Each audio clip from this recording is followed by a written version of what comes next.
No, just on there. Yeah. Okay, awesome. Thank you so much. Appreciate that. Do you come at the start of every lecture or just for the first little bit? It's just for this 2 weeks. Okay, okay. So we No, and next Friday's my next lab. Or sorry, Friday's my next lab. Oh yeah. But I think, oh, I'm in the other room now.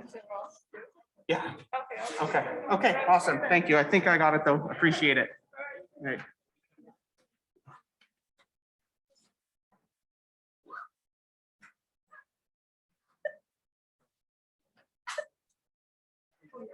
Yeah, okay.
Okay, we'll get started. So our first question today will be using a direct proof.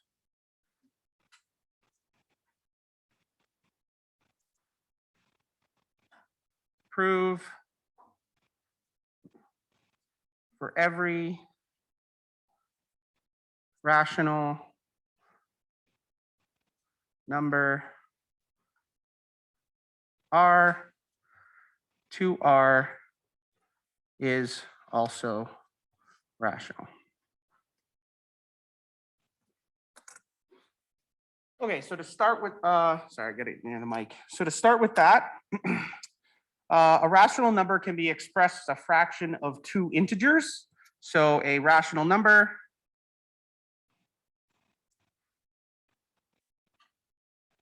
R is of the form P over Q, where P, Q are integers and Q does not equal 0. So we're going to start off with that definition for R, and then we're going to show that if you find 2 times that value, it's also going to be rational.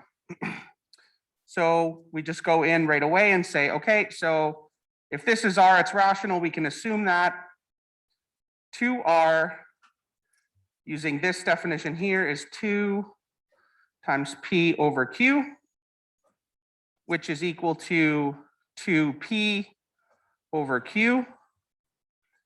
And we know right off the bat that 2P is 2 times some integer. And 2 times an integer is also an integer. So 2P is an integer. Q is an integer, and Q does not equal 0. So we say that 2R, by the definition of a rational number, is an integer over an integer where Q does not equal 0. That is satisfied. So 2R is a rational number.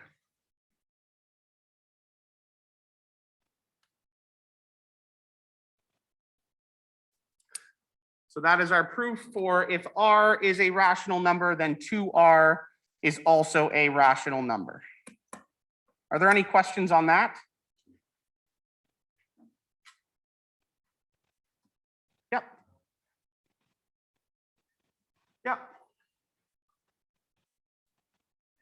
You're welcome.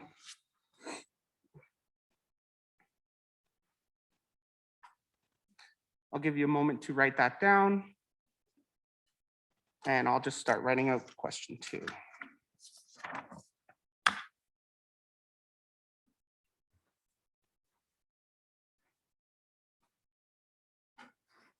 Okay, prove by contrapositive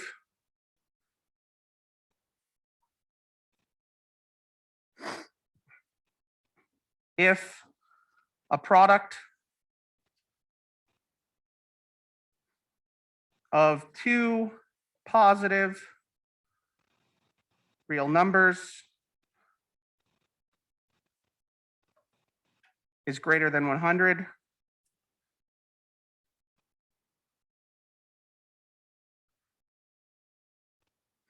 then at least one of the numbers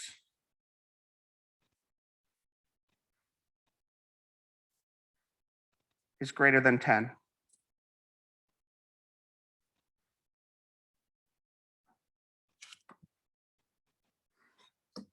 Okay, so first, what we are going to do is we're going to rewrite that in a more formal way. So for all X and Y is an element of real, such that X is greater than 0 and Y is greater than 0. That is getting our positive real numbers here. This would be violated with a negative. And X, Y is greater than 100 implies X is greater than 10 or Y is greater than 10.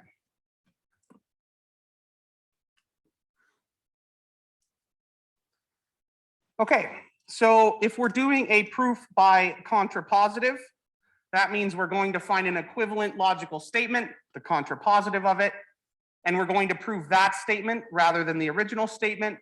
But if we are able to prove that secondary statement, then it proves that first statement for us. So first, the contrapositive of A implies B is not B implies not A. Okay, so since this part here is telling us that X and Y are an element of real and X and Y are greater than 0 is outside of the implication, that remains unchanged. So for all X, Y is an element of real such that x is greater than 0 and y is greater than 0. We have, oh, I don't need to switch pens. We have the negation of this. So we have x is less than or equal to 10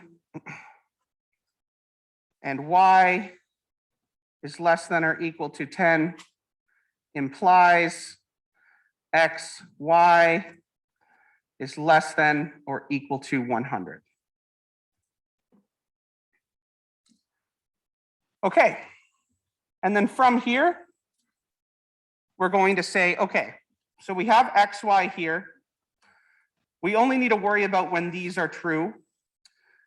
So if we have, let's say, x, y, this first statement is going to seem redundant, obviously equals x, y. And then what we're going to do is we're going to sub in for x, that x is less than or equal to 10. 10 is the highest value that we can get for x. And it's saying that it's equal to 100 or less than. So let's find the maximum we could get by subbing this in. So if we sub in x equals 10 here, then we have to replace the equal sign. So we have xy is equal to, or sorry, is less than or equal to 10 times y. And this is true because we obviously know if we sub in 10 here, that's the maximum possible value we have for x. So we sub it in, then this result is going to be less than or equal to 10 times y. And then we do the same thing for y. So y is less than or equal to 10. So 10 times y is also less than or equal to 10 times 10. And that is equal to 100. So what did we do there one more time? X's maximum possible value is 10. We place that in there. So that means x, y as a product has to be less than or equal to 10 times y. And 10 times y as a product has to be less than or equal to 10 times 10. 10 times 10 equals 100. And so if we cut out the middle, x and y are less than or equal to 100, which is our conclusion here. So we used what we assumed to be true here and determined that if this is the case, then this is the case. So we've proven the contrapositive.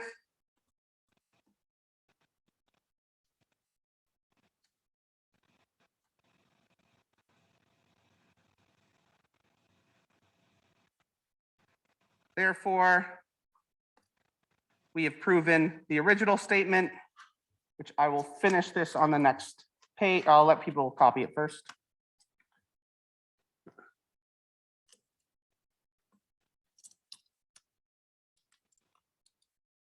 I'll just write it, proven.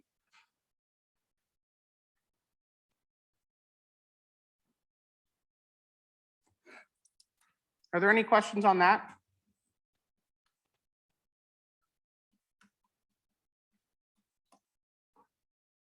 Would everyone agree this is harder than truth tables?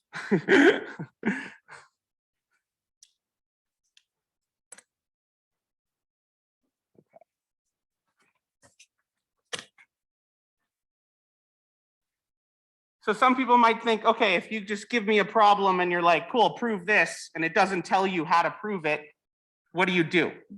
Well, lots of times what you're doing is you're just going to start fiddling with the numbers. If it looks like it's too hard to solve as it is, you can try to find the contrapositive. And in this case, it's like, okay, I have the number 100. It makes intuitive sense that one of the numbers that multiplied to it had to be greater than 10 in order to get there. But I don't really know what to do. But once I flip it here, I say, okay, x is less than 10, y is less than 10, which means x times y is less than or equal to 100. And both of those were less than or equal to.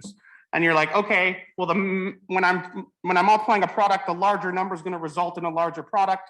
So let's use the max 10 and 10. Well, that equals 100. And then once we sub those in, we actually get the final line that we wanted. So sort of proved itself just by doing those substitutions. And as you do more of them, you'll develop an intuition for it. Okay. Question 3.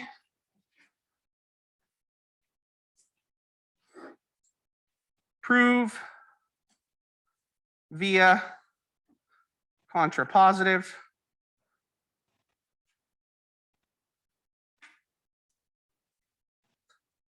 for all x is an element of z, an integer, x squared is a multiple of 3 implies that x is a multiple of 3. Okay, let's just start with some examples to see what we have. So our premise is that x squared is a multiple of 3. And our conclusion is that that means just x is also a multiple of 3. So if we were to take 1 squared equals 1, not a multiple of 3, we can ignore it. 2 squared is 4, not a multiple of 3, we can ignore it. 3 squared is 9, which is a multiple of 3. And 3 is obviously a multiple of 3. So this is a good example there. We found one. 4 squared, 16, not a multiple of 3. 5 squared, 25, not a multiple of 3. 6 squared equals 36. 36 is a multiple of 3, and so is 6. So just going through those, we see, okay, so I don't have a proof yet, but I have several examples where I'm trying to find things that would satisfy the premise to check. And the only ones I can find are the ones where the number I'm squaring is a multiple of 3 itself. So that's good. We're like, cool, this probably works. And the next one would be 9 squared equals 81, which is a multiple of 3. And 9 obviously is a multiple of 3. So let's start by taking the contrapositive of the statement. So for all x is an element of z, if x is not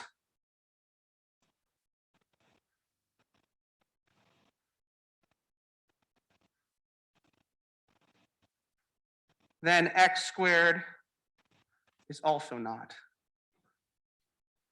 a multiple of 3, that is.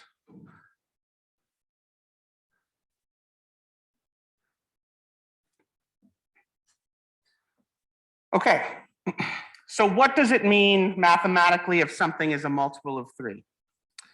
So if something is a multiple of 3, then there exists a k, which is an element of z, such that n is equal to 3 times k. And this is the same thing as saying n is a multiple of 3. Okay, so we know what a number will look like if it is a multiple of 3. It's going to be an integer times 3. But what is it if it's not a multiple of 3? Well, if we look at that, we have 3k plus 1 and 3k plus 2. So if you have some number that can be represented as 3 times an integer plus 1, so that would be 4, 7, 10, etc. Those are all not multiples of 3. And same thing here, this would be 5, 8, 11, etc. All not multiples of 3.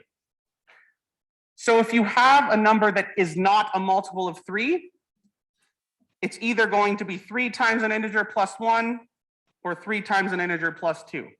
These are our only 2 cases where we can have a number n that is not a multiple of 3. So case 1, case 2. So in order to prove our statement here that if x is not a multiple of 3, then x squared is not a multiple of 3. We're going to have to prove both of these cases. So we start off with case 1. N is equal to 3k plus 1. Okay, and we're looking at x squared. So x squared is equal to 3k plus 1 squared, which is equal to 9k squared plus 3k plus 3k plus 1, which is the same as 9k squared plus 6k plus 1. And now we're like, okay, is this a multiple of 3? Well, in order to do that, we know a multiple of 3 looks like 3 times some integer. So let's factor out a 3 from wherever we can in here. And the only two terms that we can do that from are the first two. So this is equal to 3, which is going to be 3k squared plus 2k plus 1. This right here is some integer value. It doesn't matter what it is. We can just replace it with j. So this is equal to 3j plus 1, which if we look back up here, okay, if it was just 3j, if we could get 3 out of all the terms, then it would be a multiple of 3. But as we already looked at, this is one of the cases where that is clearly not a multiple of 3. 3 times some value, j, plus 1. So case 1, we would say that x squared is not a multiple of 3.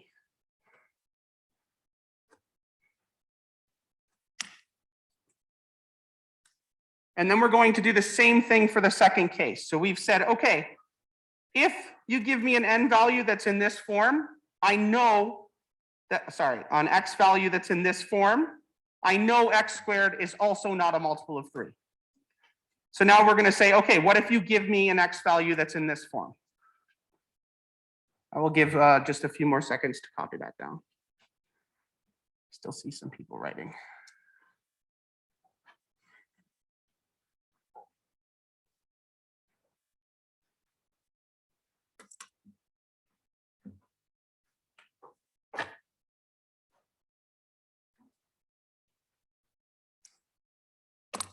Case 2. X is equal to 3k plus 2. Okay, so now we do the same thing. We're looking for x squared, which is going to be 3k plus 2 squared, which is going to be 9k squared plus 6k plus 6k plus 4. Okay, we combine up those terms, 9k squared plus 12k plus 4. We see that 3 comes out of 9, 3 comes out of 12, so we can get back to that form that we want. 3 doesn't come out of 4 nicely, but we can actually break that up into 9k squared plus 12k plus 3 plus 1. And so now we can common factor 3 out of this first part here. So we do that. 3k squared plus 4k plus 1 plus 1. Once again, the contents of this bracket are just an integer value, so we'll label that j. So this is 3 times some integer. Oh, sorry, wait. Oh, wait, plus 1. 2 times 2, that's right, plus 1. And so what you end up seeing again is if we give you 3k plus 2, as some integer. We know that's not divisible, or sorry, not a multiple of 3. We find that when we square it, it will also not be a multiple of 3. So what did I write for the last one? So x squared is not a multiple of 3. So we've proven that now for both cases. And so basically we said if we've proven that if x is not a multiple, therefore, of 3, then x squared is not a multiple of 3. This statement is the contrapositive of our original statement. So we can also conclude that if x squared is a multiple of 3, then x is a multiple of 3. Any questions with that one?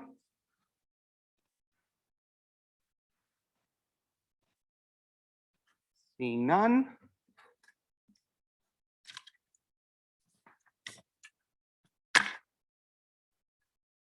Okay, next we are going to do a proof by contradiction.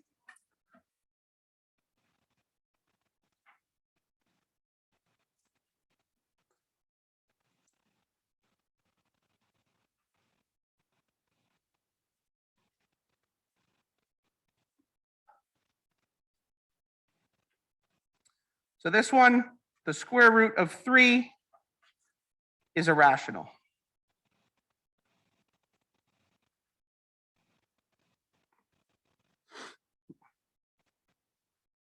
Okay, so we'll start off by defining the proposition P of x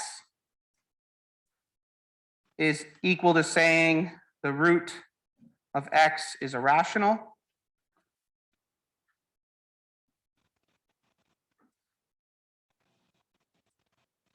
Okay, and thus we are proving P3 is true. So we're saying, okay, P of 3 is irrational, or is true, which would be root 3 is irrational.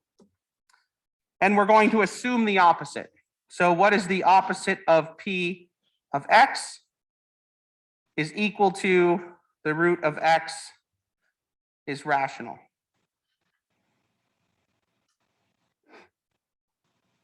Okay. From there, if root of x is rational, then we will say that that is equal to P over Q, where P, Q are integers,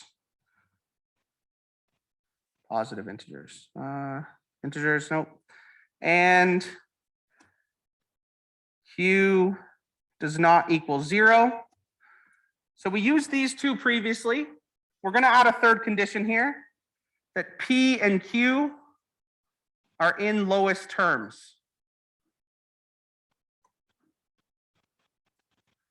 Now that's different. Why am I adding that?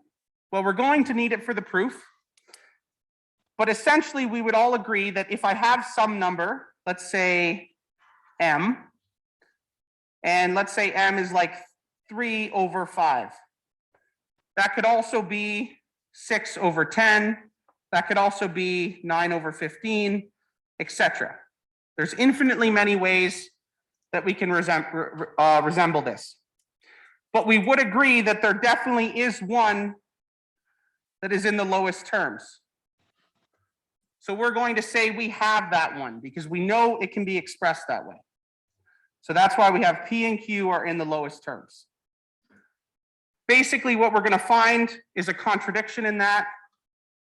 This part, which means that our assumption here is wrong, and our original statement is proven. So let's get to it.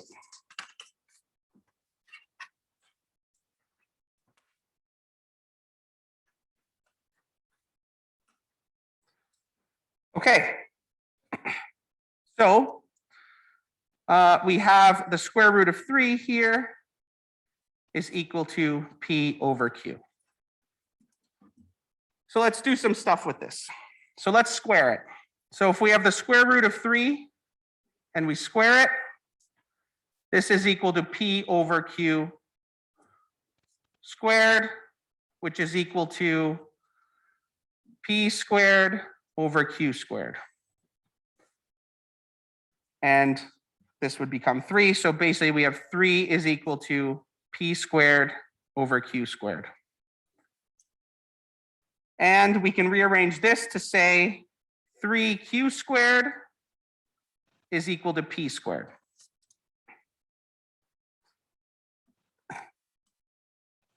And from our previous statement, oh no, sorry, we're not there yet. So that means P squared on this side is a multiple of 3, because 3 times some number equals P squared.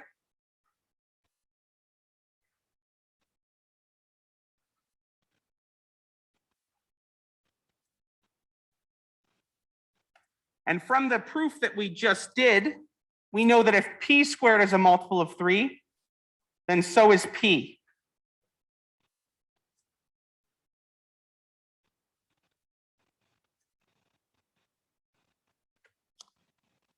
Okay. So that means we can replace P is equal to 3 times C, which is any integer.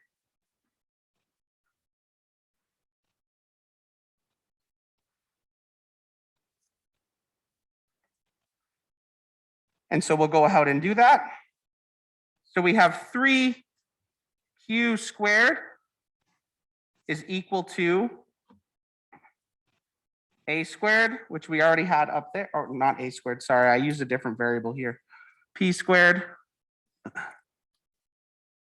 which we're going to sub in this, which is equal to 3C squared, which is equal to 9C squared.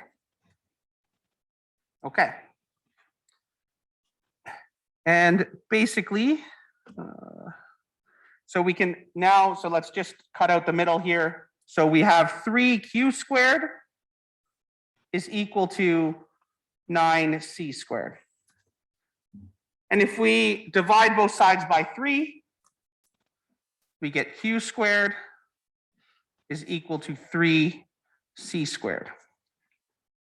And what do we have here?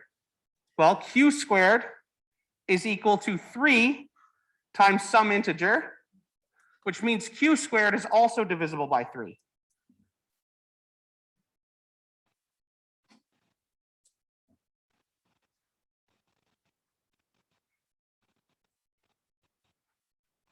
And that means that Q is a multiple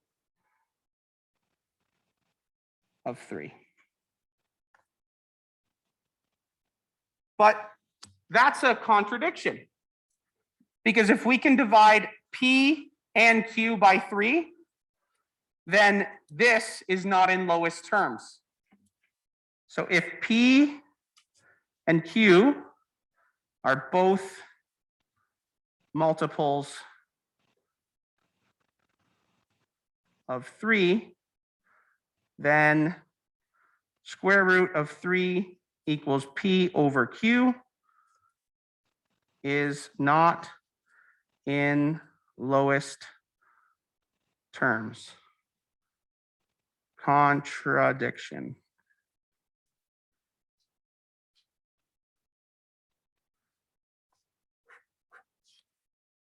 And so because we have a contradiction in the statement that we started off with root x is irrational. And we said, no, that's not true, and we're going to prove it. So we say, okay, then root x is rational. But as soon as we go down that train of logic, we end up with a contradiction, which means that assuming that it was wrong is itself wrong, which means the original statement is correct, is true. So therefore, the square root of 3 is irrational.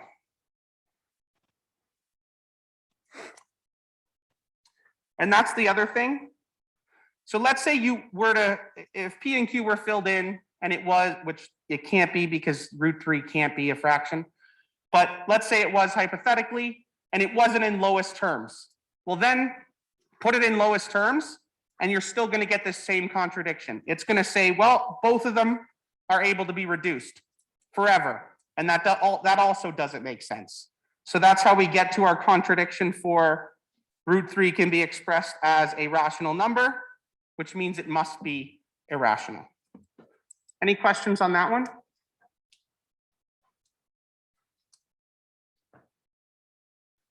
Okay.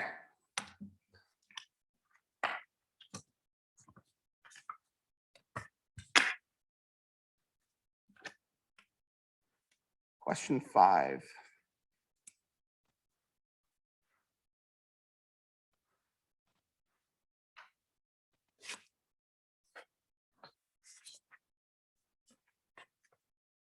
Okay. So this one, we're going to use a proof by induction.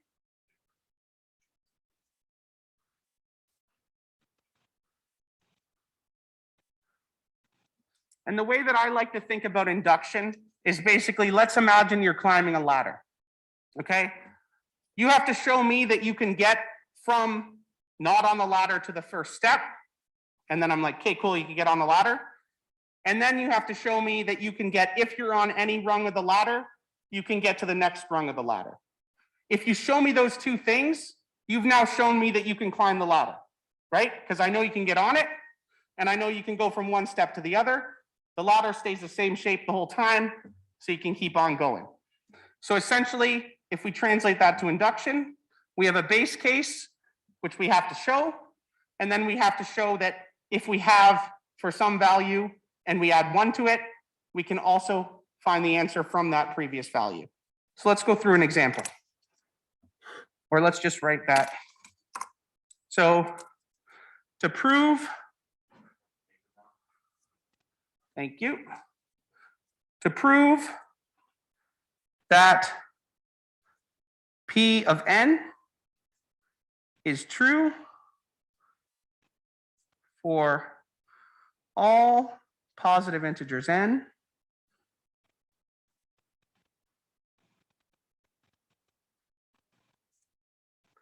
we complete 2 steps.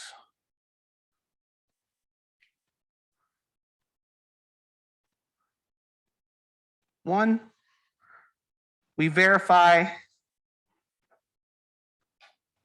P of 1 is true. This is known as the base case. And 2, we show that if P of n is true, then P of n plus 1 is also true for all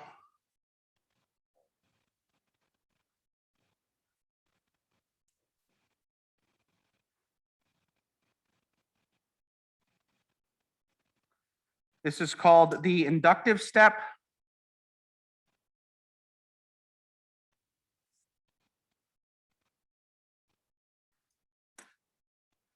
And we assume that P of n is true to do this. And this is called the inductive hypothesis.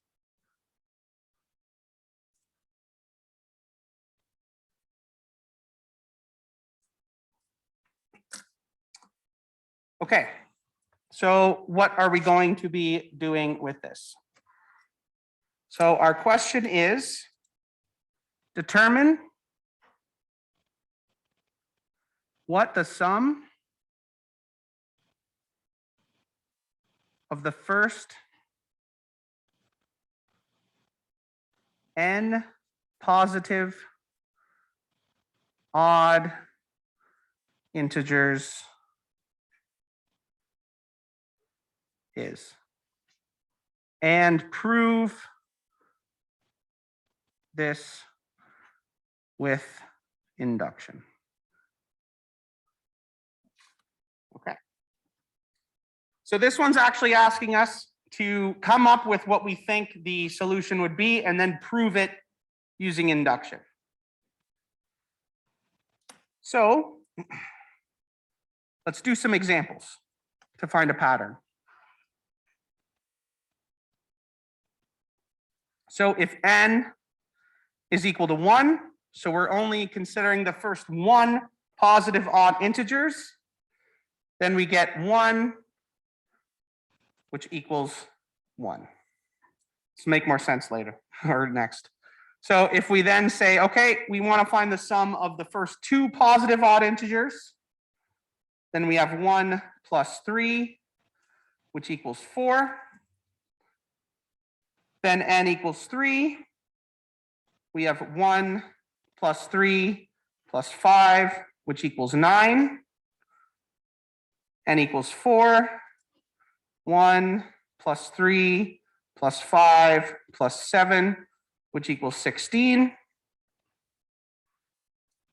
And I'll do one more. N equals 5. We get 1 plus 3 plus 5 plus 7 plus 9, which is equal to 25. So the pattern that I see when I'm here is 1 squared is 1, 2 squared is 4, 3 squared is 9, 4 squared is 16, 5 squared is 25.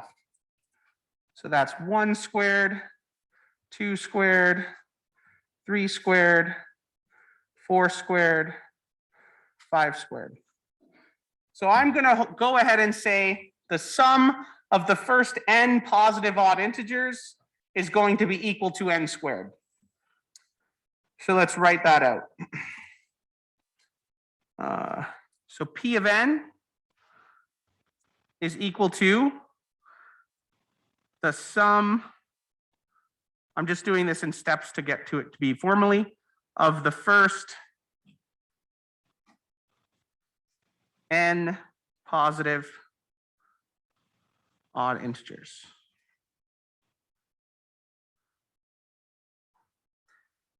And we would say that the nth positive odd integer is equal to 2 times n minus 1. So the first one, 2 times 1 minus 1 gives you 1. The second one would be 2 times 2 minus 1 is 3. So this is how we represent the nth odd integer. And we need that for the formal definition. So we can now, with that, replace P of n with numbers, which means P of n is equal to 1 plus 3 plus 5 plus 7 plus, and then we have 2n minus 1, and that is equal to n squared. Sorry, I forgot up here. The sum of the first n positive odd integers is n squared. That's how we would say it verbally. So we can also write it out here as an equation. And then lastly, we would say, okay, P of n is equal to the sum from I equals 1 to n of 2i minus 1. And that is equal to n squared. So that is what we're going to be proving via induction. So prove, and then we'll add the for all. So basically this question is asking us to prove by induction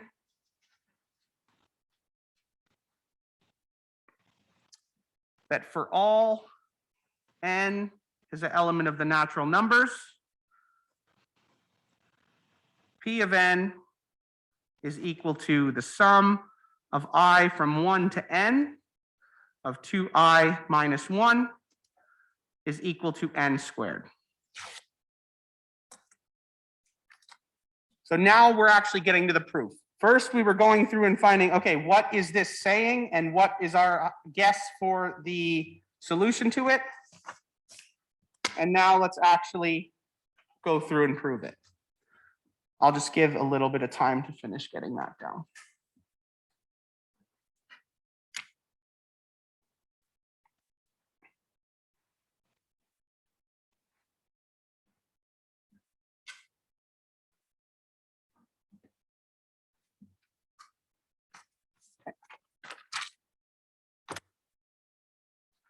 Now the proof.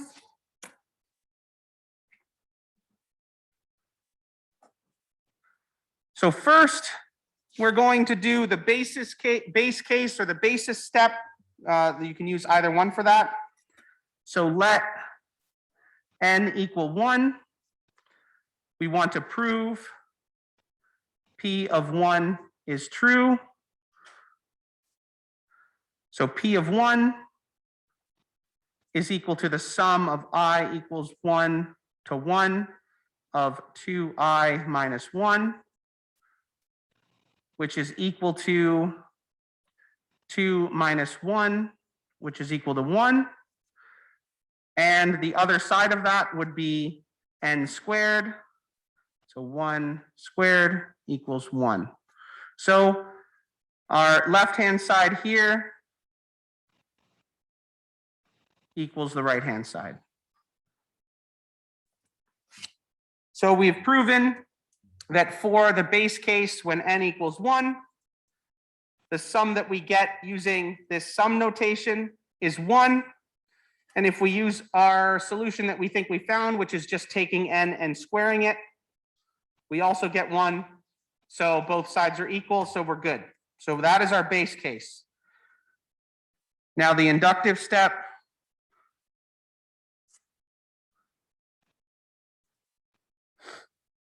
Okay, so first let n be an arbitrary positive integer. We are going to assume that P of n is true. And this, once again, is our inductive hypothesis.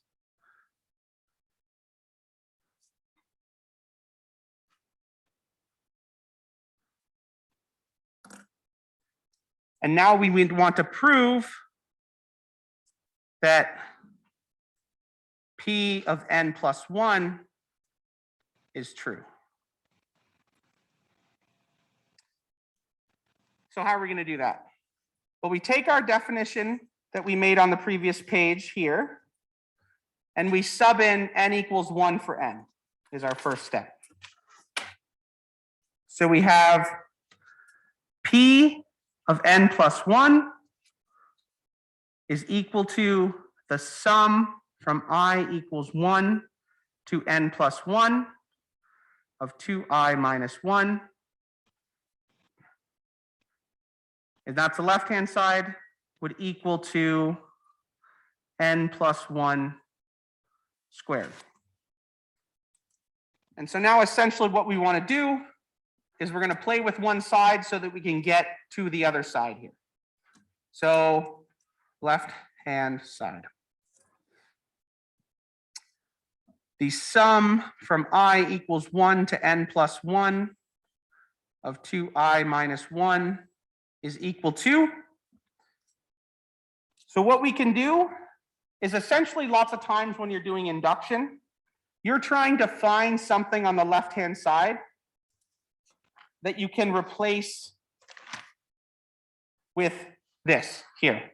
So we want to find this on the left-hand side and replace it with n squared because we've assumed for this to be true. So we can do that replacement.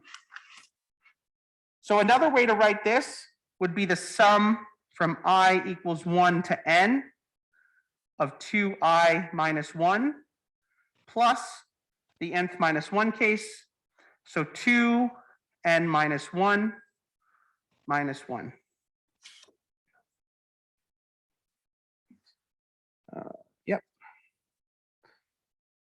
And this right here is the n plus 1th integer. So we've isolated that from the summation. But this right here is equal to n squared. So once again, we have here the sum from I to n of 2i minus 1 equals n squared. We've assumed this to be true, so we can do the replacement. So this is the same as saying n squared plus 2n minus n plus 1, sorry, plus 1 minus 1. If we expand this out, we get n squared plus 2n plus 2 minus 1, which is equal to n squared plus 2n plus 1. And this can be factored. It factors to n plus 1 squared. And let me just show you that as on the side. So if we have n plus 1 squared, that would be n squared plus 2n plus 1. And now we've just shown that the left-hand side here is equal to the right-hand side here. And so we've proven it. And how do we do that? We assumed that P of n is true. And if we can, the latter case, if I can get to some rung, all you got to do is show me you can get to the next rung. So I can get to P to n. You've just shown me that if you can get to P to n, you can get from P to n plus 1. And that is the idea of induction. Is you show me the base case, which is the lowest possible value, and then you show me how to get from one to the other. We are out of time, but I do have one more. We'll just put that there. I'll go through it with my pen. So, prove by induction that n cubed minus n is a multiple of 3 for every positive integer n. So, the answer, let's go through it. P to n is written as n cubed minus n is a multiple of 3. And we are going to assume that we're going to say that for all n is an element of n, P of n is true. That is what we're proving. So the basis step. Let n equal 1. We're going to prove that P1 is true. P1 is equal to 1 cubed minus 1, which gets you to 0. And 0 is indeed a multiple of 3. I did a couple more examples just because it's like, okay, 0 is probably not the best example if you want to show what a multiple of something is, because it's a multiple of every number. So I did a couple more, but then the inductive step, so that important part. Let n be some arbitrary positive integer. Assume that Pn is true. That's our inductive hypothesis. We now want to prove that Pn plus 1 is true. So Pn plus 1, we're going to sub in n plus 1 to this equation here. So we get n plus 1 cubed minus n plus 1 is a multiple of 3. And then we go ahead and basically what we did here, this is probably the most confusing part, is we took, here. So we expanded this out, and then we took this value and this value and placed it here, because that is from our original Pn. And that allows us to say, okay, we know this is a multiple of 3. So now all we have to do is show that this part's a multiple of 3, which you get 3n squared plus 3n. Using what we did before is we know that 3n squared is obviously a multiple of 3 because of the 3. Same with 3n. So all the values here are a multiple of 3. Thus, the entire thing is also a multiple of 3. And therefore, we've proven our hypothesis, our statement here. For all n is an element of n, n cubed minus n is a multiple of 3. If there are any questions, you can come up for the last couple minutes. And other than that, I will post both the video and the document.